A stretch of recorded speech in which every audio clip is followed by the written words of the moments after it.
नमस्कार, मैं हूं रमन मंगाई और स्वागत है आपका न्यूज इंडिया में। खबरों की शुरुआत करते हैं इस वक्त की बड़ी खबर से। सीएम योगी आदित्यनाथ ने एक ट्वीट किया, गौरवशाली परंपरा की पुनर्स्थापना भाजपा का ध्येय है। अयोध्या में प्रभु श्री राम का मंदिर बन रहा है। काशी में भगवान विश्वनाथ का भव्य धाम बन रहा है। फिर मथुरा वृंदावन कैसे छूट जाएगा? तो ये बड़ी खबर इस वक्त आपको बता दें,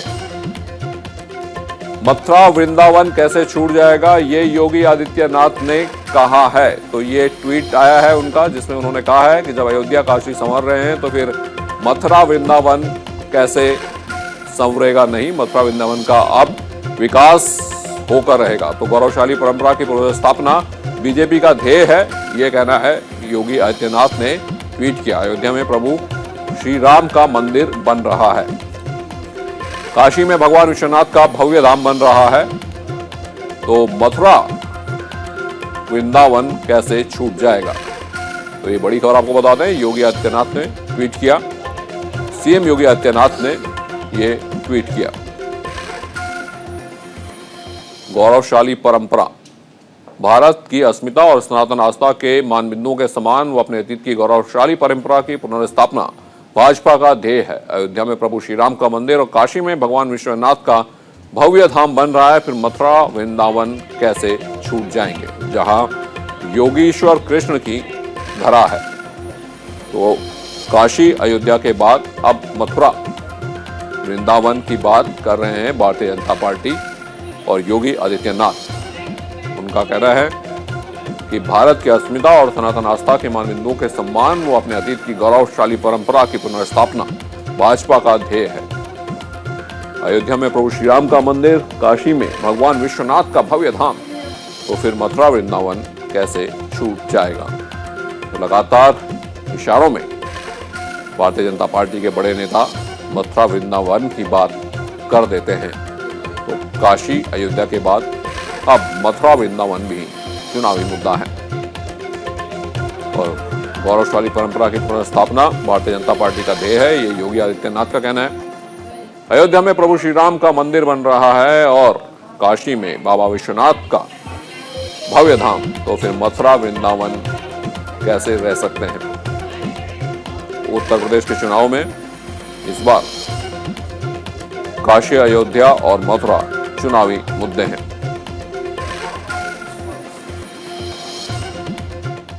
आपको इस वक्त की बड़ी खबर बता दें, यूपी के रण में महायोद्धा, पश्चिमी युद्ध में घमासान, अतरौली से बदायूं तक शाह का रण। मथुरा में योगी का संग्राम। तो आपको बता दें, पश्चिमी यूपी में भारतीय जनता पार्टी के तमाम जो नेता है वो पहुंचेंगे। बदायूं, अलीगढ़ में अमित शाह, बुलंदशहर और मथुरा में योगी का जनसंपर्क अभियान। तो शामली में अखिलेश जैन चौधरी का घर घर प्रचार। आगरा में मायावती का मोर्चा। तो आज उत्तर प्रदेश में दिग्गजों की चुनावी जनसभाएं हैं, जनसंपर्क हैं। अलीगढ़ में गृह मंत्री अमित शाह, मथुरा में योगी आदित्यनाथ, शामली में अखिलेश जैन की जोड़ी।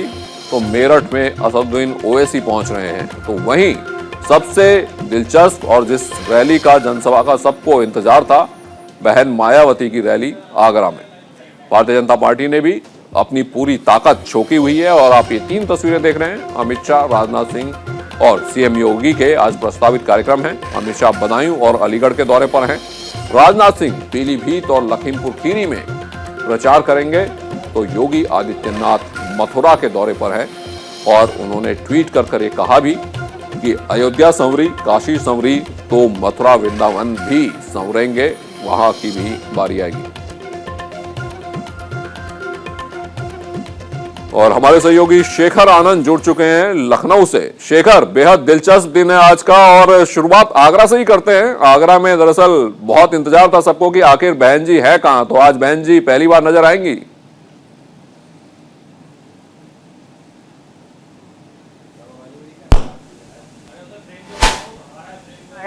1000 लोगों की परमिशन दी गई है। आगरा में मायावती को लगातार जो विरोधी है वो भी ढूंढ रहे थे कि आखिर कहां गई। बहुजन समाज पार्टी कब प्रचार में सामने आएगी। तो आगरा, एक चीज ये भी है, आगरा की जो 10 विधानसभा सीटें हैं ये दलित बाहुल्य इलाका है और खासतौर से गौतम बुद्ध नगर जो उनका गृह जनपद है, असर आसपास के जिलों पर भी पड़ता है। आगरा है, अलीगढ़ है, गौतम बुद्ध नगर है, ये जो पश्चिम की बेल्ट है, यहाँ मायावती खास तौर पर जब 2007 में आई थी, उनका रसूख देखने को मिला था, उनकी सीटें अच्छी निकली थी और कुछ उसी तरीके का नज़ारा आज भी देखने को मिलेगा जब 1000 लोगों की अनुमति, जो कि बहुजन समाज पार्टी की जब रैली होती है तो आमतौर पर बहुत बड़ी रैली होती है, जब मायावती उसे संबोधित करने वाली होती हैं, तो ये देखना दिलचस्प होगा कि कितनी संख्या होती है, कोविड गाइडलाइंस का कितना पालन होता है और मायावती जब अब पहली बार प्रचार में उतर रही हैं तो किस तरीके से विरोधियों पर हमला करती हैं। और बिल्कुल शेखर, और दूसरी बड़ी रैली की अगर बात करें या जनसंपर्क अभियान की बात करें तो भारतीय जनता पार्टी की आज 3 बड़े दिग्गज पहुंच रहे हैं। गृह मंत्री अमित शाह बदायूं अलीगढ़, योगी आदित्यनाथ मथुरा और राजनाथ सिंह लखीमपुर खीरी और पीलीभीत। बिल्कुल, बीजेपी ने देखिए अपनी बैटरी उतार रखी है, जो लगातार बूस्ट कर रही है उनके कार्यकर्ताओं को। गृह मंत्री अमित शाह प्रभारी भी हैं पश्चिमी उत्तर प्रदेश के, वहां पर अलीगढ़ और बदायूं में जिस तरीके से वो कैंपेन करने वाले हैं, बदायूं यादव परिवार का भी गढ़ रहा है एक समय पर, धर्मेंद्र यादव वहां से सांसद रहे, तो इस तरीके से जो स्थिति है उसको कहीं ना कहीं काबू करने की और अपने पक्ष में मोड़ने की कवायद है। राजनाथ सिंह जो लखीमपुर जा रहे हैं, लखीमपुर में आपको पता ही है कि गृह राज्य मंत्री का लगातार विवाद चल रहा है, किसानों का जो आंदोलन है उसकी वजह से बीजेपी काफी डिस्टर्ब रही है पश्चिमी उत्तर प्रदेश में, तो उन सब चीजों को कहीं ना कहीं बैलेंस करने की कोशिश है। ये बात बीजेपी को भी पता है कि जिस तरह से स्थितियां बनी हैं, उनकी योजनाएं अपनी जगह पर हैं, उसका लाभ अपनी जगह पर है, लेकिन चुनाव के समय पर और खास तौर से जब वोट पड़ने वाले हों तो उस समय पब्लिक को मोटिवेट करना, अपने कार्यकर्ताओं को मोटिवेट करना, ये एक बड़ा पहलू हो जाता है। और खास तौर से जैसे लखनऊ की या बीते दिन बीजेपी ने अपनी लिस्ट निकाली है, उसको लेकर के लोगों में बड़ा विरोधाभास है। लखनऊ में आप देखिए 5 चेहरे थे जिनको बदल दिया गया है, 9 सीटें हैं यहाँ पर। इन 5 चेहरों को लेकर के भी खास तौर से बड़ा विवाद चल रहा है। ये कहा जा रहा है कि राजनाथ सिंह ने अपना कैडर उतार दिया है, राजनाथ सिंह की पूरी छाया इस लिस्ट पर दिख रही है। तो ऐसी तमाम बातें हैं जिससे बीजेपी को उभर करके सामने आना है और जो अंतर्विरोध है उसको शांत करते हुए लोगों को मोटिवेट करना है कि वो वोट दें और बीजेपी के पक्ष में वोट दें। और बिल्कुल शेखर, और योगी आदित्यनाथ मथुरा जा रहे हैं और सबसे बड़ी बात है कि तमाम मुद्दों को और ये जो अंतरकलह है उसे भुला के भारतीय जनता पार्टी को वोट दें, इसीलिए शायद योगी आदित्यनाथ ने ट्वीट कर दिया सुबह सुबह। उन्होंने कहा कि काशी विश्वनाथ का धाम सजा, राम जी का मंदिर बना, अब बारी मथुरा वृंदावन की है। बिल्कुल, इसमें कोई दो राय नहीं है। योगी आदित्यनाथ लगातार इस बात को लेकर के अपना जो प्रचार अभियान है उसको आगे बढ़ा रहे हैं। खासतौर से भारतीय जनता पार्टी के एजेंडे में आज नहीं, पिछले 30-32 साल से अयोध्या का राम मंदिर रहा है जिसका निर्माण कार्य चल रहा है। काशी विश्वनाथ का कॉरिडोर जिसका प्रधानमंत्री ने अब से कुछ दिन पहले उद्घाटन किया था, देश को समर्पित किया था, उसकी बड़ी चर्चा है। मथुरा को लेकर के लगातार विवाद होता रहा है। विवाद इस तरीके से कि पहले उत्तर प्रदेश के उप मुख्यमंत्री केशव प्रसाद मौर्य ने ट्वीट किया, इस बात बयान दिया उन्होंने कि मथुरा में भी भव्य मंदिर का निर्माण होगा, और उसके बाद खुद योगी आदित्यनाथ जब पूर्वांचल के दौरे पे थे उनकी तरफ से भी ये बात रखी गई कि नहीं, मथुरा में भव्य मंदिर निर्माण होगा। तो कहीं ना कहीं इस बात को लेकर के समझा जा सकता है कि जो मथुरा का मसला है, जो मथुरा का एजेंडा है कृष्ण जन्मभूमि का, वो भी बीजेपी के एजेंडे में है। और कॉरिडोर बनाने की जो प्रक्रिया है वो अगले दौर का एक बीजेपी का वादा है इस चुनाव में, जिसे लेकर योगी आदित्यनाथ जब मथुरा पहुंचेंगे तो अपनी बात को और ज्यादा पुरजोर तरीके से रखेंगे। बिल्कुल शेखर, इस तमाम जानकारी के लिए आपका बहुत बहुत शुक्रिया। और रुक करते हैं अगली बड़ी खबर का। बजट पर आज प्रधानमंत्री मोदी की सजेगी क्लास। यूपी के लोगों को बजट की बारीकियां समझाएंगे प्रधानमंत्री मोदी। सुबह 11 बजे वीडियो कॉन्फ्रेंसिंग के जरिए करेंगे संवाद। यूपी की 403 विधानसभाओं में भारतीय जनता पार्टी कार्यकर्ताओं से जुड़ेंगे प्रधानमंत्री मोदी। तो यूपी के लोगों को बजट की बारीकियां समझाएंगे, कार्यकर्ताओं से भी जुड़ेंगे। 11 बजे वीडियो कॉन्फ्रेंसिंग के जरिए संवाद करेंगे प्रधानमंत्री मोदी, जिसके लिए पूरी तैयारी की गई है। यूपी की 403 विधानसभाओं में बीजेपी कार्यकर्ताओं से जुड़ेंगे पीएम। बड़ी बड़ी एलईडी स्क्रीन लगाई गई हैं और प्रधानमंत्री मोदी संवाद करेंगे 403 विधानसभाओं में कार्यकर्ताओं से। बजट की बारीकियां भी समझाएंगे और बताने की कोशिश करेंगे कि किस तरह से ये बजट आम जनता के लिए फायदेमंद है, किसानों के हित में है, युवाओं के हित में है, और कार्यकर्ताओं से उनकी उम्मीद होगी कि ये बात वो जनता तक पहुंचाएं। तो आज 11 बजे यूपी की 403 विधानसभा सीटों पर प्रधानमंत्री मोदी कार्यकर्ताओं से संवाद करेंगे। और हमारे सहयोगी नमित त्यागी जुड़ चुके हैं। नमित, आज 403 विधानसभाओं में कार्यकर्ताओं से संवाद करेंगे प्रधानमंत्री मोदी। और प्रधानमंत्री मोदी जब भी कार्यकर्ताओं से या फिर अपने सांसदों से या फिर राज्यों के विधायकों से बात करते हैं तो उनकी यही कोशिश होती है कि जो सरकार के काम है वो उनके प्रतिनिधि जनता तक अच्छे से पहुंचाएं।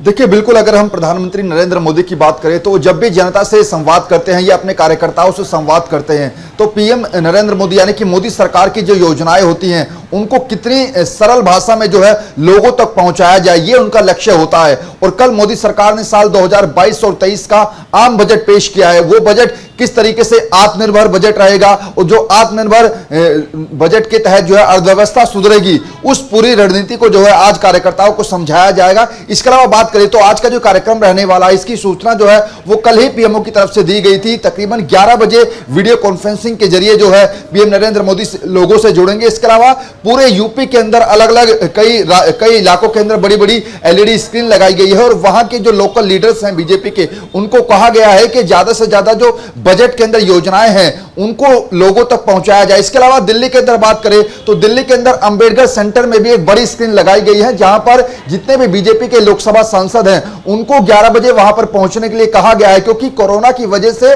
जो संसद का कार्यकाल है वो फिलहाल 2 पाली में आज से चलेगा। 10 बजे से 3 बजे तक राज्यसभा के सांसद जो हैं वो संसद में उपस्थित रहेंगे। इसके बाद 4 बजे से रात को 9 बजे तक लोकसभा के सांसद रहेंगे और यही वजह कि 11 बजे बीजेपी के सभी सांसदों को अंबेडकर सेंटर में उपलब्ध रहने के लिए कहा गया है, क्योंकि बड़ी एलईडी स्क्रीन पर जो पीएम नरेंद्र मोदी वर्चुअली संवाद करेंगे उसका जो प्रसारण है वो किया जाएगा। क्योंकि कल जब बजट पेश किया गया था रमन, खुद प्रधानमंत्री नरेंद्र मोदी ने इसको लोगों के अनुकूल बताया था और प्रगतिशील बजट जो है इसको बताया था। कुल मिलाकर आज जो बजट की बारीकियां हैं वो लोगों को समझाने का प्रयास पीएम मोदी करेंगे।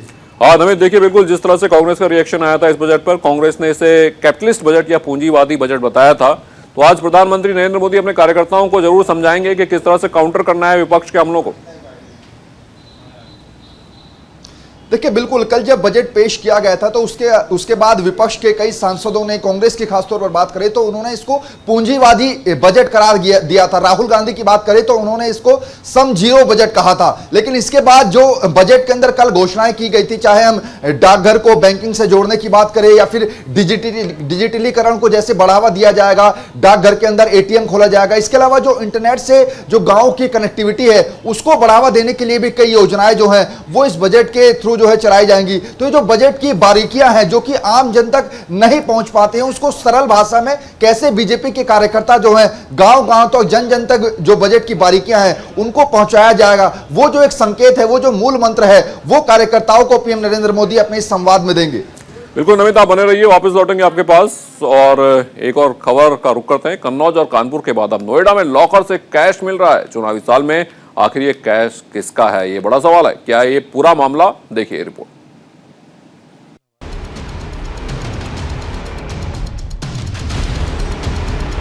कानपुर से लेकर कन्नौज तक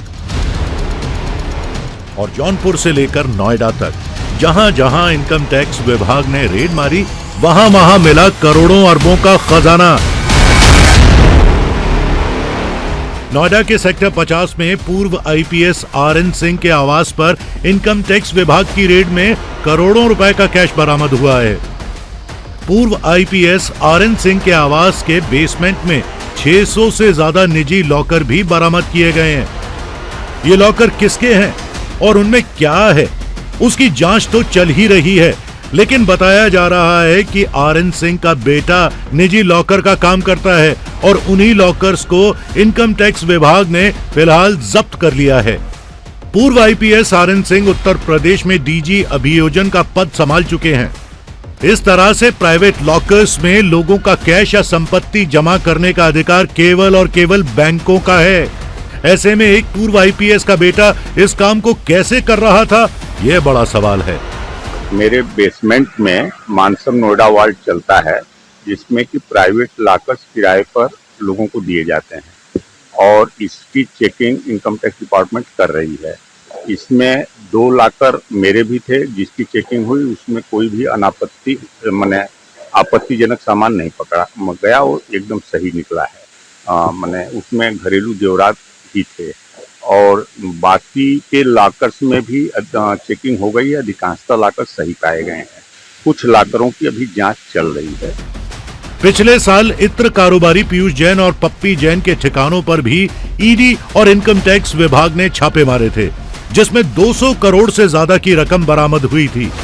तब इत्र कारोबारी ने टैक्स की रकम काटकर पूरी रकम वापस करने की गुहार लगाई थी, लेकिन जांच एजेंसियों ने मामले की बिना पूरी जांच किए कैश रिलीज करने से साफ इनकार कर दिया। Bureau report, news India. और न्यूज इंडिया में वक्त हो चला एक छोटे से ब्रेक का। ब्रेक के बाद भी खबरों का सिलसिला चलता रहेगा। ब्रेक के बाद आपका स्वागत है और इस वक्त की बड़ी खबर आपको बता दें, लोकसभा में राष्ट्रपति के अभिभाषण पर आज होगी चर्चा। राहुल गांधी अभिभाषण पर धन्यवाद प्रस्ताव पर चर्चा में लेंगे भाग। कांग्रेस नेता राहुल गांधी होंगे पार्टी के पहले वक्ता।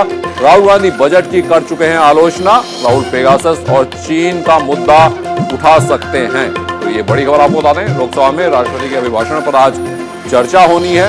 राहुल गांधी कांग्रेस की तरफ से पहले वक्ता है। धन्यवाद प्रस्ताव पर चर्चा में लेंगे राहुल गांधी भाग। पेगासस और एलएसी के मुद्दे पर उठा सकते हैं सदन में इस मुद्दों को। तमाम पेगासस के मुद्दे को उन्होंने पहले भी सड़क पर उठाया है। तमाम कांग्रेस के कार्यकर्ता प्रदर्शन के लिए सड़क पर जमा हुए थे। मेरे सहयोगी नमित त्यागी जुड़ चुके हैं। तो नमित, आज राहुल गांधी सरकार को घेरने की पूरी कोशिश करेंगे। पेगासस का जो मुद्दा है वो पहले भी ट्वीट कर चुके हैं उसके बारे में। कांग्रेस के यूथ विंग के कार्यकर्ता धरना प्रदर्शन करने भी पहुंच गए थे शास्त्री भवन के पास। तो ये तमाम मसले हैं जो कि आज संसद में हंगामे की वजह बन सकते हैं।